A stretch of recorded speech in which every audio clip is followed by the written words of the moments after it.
mahogany flooring that they would have never thrown away because that would have lasted, the next 150 years because everyone said, wow, this is a gorgeous thing. This isn't attached to a fad. This is its own thing. And you didn't have that instinct early on. I mean, you were doing furniture a long time into the early, I don't know when you first graduated and started working with this, but, you could have used the rustic edge, in some way, and people may not have been all that jazzed about it because it was rustic, but you still were concerned more with the form and the material? Yeah, I mean, I was really interested in trying to make something that would last. And not just in this, simple construction, but like to make a form and an object that people find beautiful now and they find beautiful 10 years from now, they find beautiful 50 years from now. It has to, in a lot of ways, it has to be removed from any particular fad. It has to be about the object. It has to be about the material in a way that's not attached to, a social trend or any other fashion fad. And we try very hard to stay, and it's difficult on the business side to stay away from fashion trends. Yeah. Like the past 2 years, gray stains have been so popular. So, yeah. And I don't do anything with a gray stain. We've done it just on a custom basis, but I don't want our work, when someone looks at it 3 years from now, for it to feel dated to 5 years ago. And that's a general thing that people have seemed to appreciate. Like, there's pieces that we designed 18 years ago that people are still buying the same piece. Like, we haven't had to do any alterations to it. We haven't had to come up with a new fad stain to capitalize on this or that market trend. We tried to make something that, again, I guess is self-referential. It doesn't have to do with this time period per se. It has to do with what the object that you're looking at. Well, I speak from sorry, I'm sorry. Go ahead. I could just go on forever about that. I speak as a layperson. I feel like a little contradictory, but I guess in a way of wondering where my blind spot is. But is there a way that trends and those styles, it becomes hard because maybe there's a piece where that texture makes sense to you, but you happen to be crossing through a trend in that as well.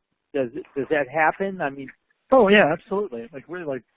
I don't exist in a vacuum in any way. Like, we spend a lot of time looking at trade shows, looking at other people's work, looking at design magazines and trade magazines, and all those are influences.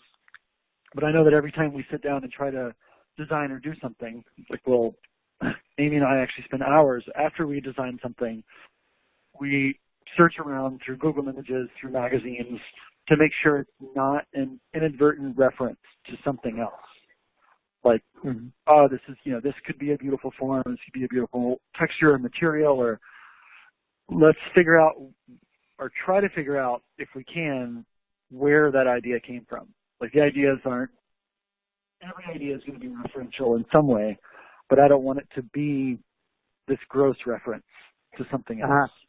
And it's not just about having, the original idea, the original concept, or the original institution or something. It's about, I don't want to inadvertently follow a trend for the same reason. Like, I don't want to get stuck thinking, I guess, just about the present in that way, in the way that trends are very present. And then they're very dated, all in a very short time span. Like, for years and years, walnut has been incredibly popular for the past 10 or 15 years now. And it's crescendoed a little bit. And for all those years, we tried to present pieces at a trade show. At the height of walnut being popular, we were trying to show dining tables made out of hickory or made out of, natural white oak, something that was light and would hopefully both feel fresh and not be part of, someone always knows they can just order it in walnut. But generally people don't think, oh, wow, this table would be beautiful in hickory, because people don't have a lot of experience with hickory tables. So, well, I think, yeah. It's one of those, it is an element that we try to explore over and over again.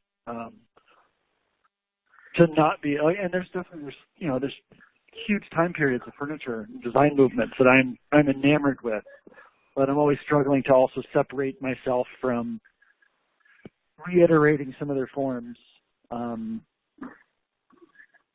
But could you say a little something about mid-century? Because that must be another, I don't want to call it a stress point, but yeah, I mean, like I think mid-century is beautiful, but I'm a lot more influenced by Shaker as both a movement, a philosophy, and an articulation, both of craft and of form and material usage. And that was also mid-century's inspiration point. Like mid-century furniture, Scandinavian design was very, very heavily influenced by Shaker. Really? And that's their main inspiration point. Like they were looking at a minimalist expression of form. And Shakers just did that. Like they don't have an aesthetic. They have, almost a dogma around functionality. So their expressions were always very concise.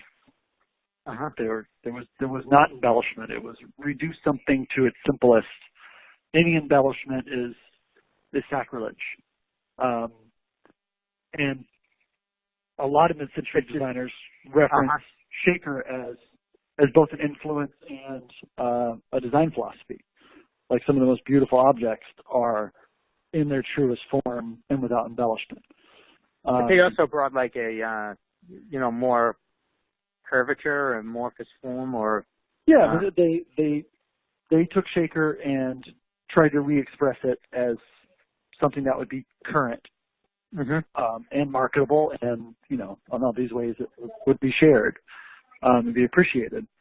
In the same way that we're like, I have that same inspiration with Shaker and always have. Shaker it's so hard it's very easy to add embellishment. It's very hard to remove things. So often when we design something, we'll sit there and continue to reduce it and try to continue to reduce it. Like, what can I get rid of before you go back and build back on it?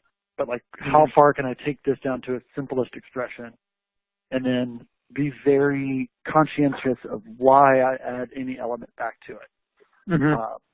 And they did a lot of the same thing. They had very, very clear and concise forms, and then any embellishment was generally very minor. And it was minor, but very intentional. Because like, it's very easy to just embellish something to the extreme degree. Like if you ever play with a bedazzler, like why not just put one more jewel on? Like, this is also a real interest in construction, the craftsmanship of it, proportions, materiality. Yeah, they all had, both mid-century and Shaker had a really wonderful understanding of the material, of their form. Like their form was influenced by really good construction methods. They could do simple forms because they were well built. That's one of the things that often embellishment is used to hide, is poor construction techniques. Good construction techniques take either time or technology to make. Poor construction techniques, you can nail something together really quickly and then cover the whole thing up with decorative trim, and no one's going to see it. But to make two pieces of wood just interact with no additional anything to it, they have to be properly machined, properly fit, properly glued, properly finished.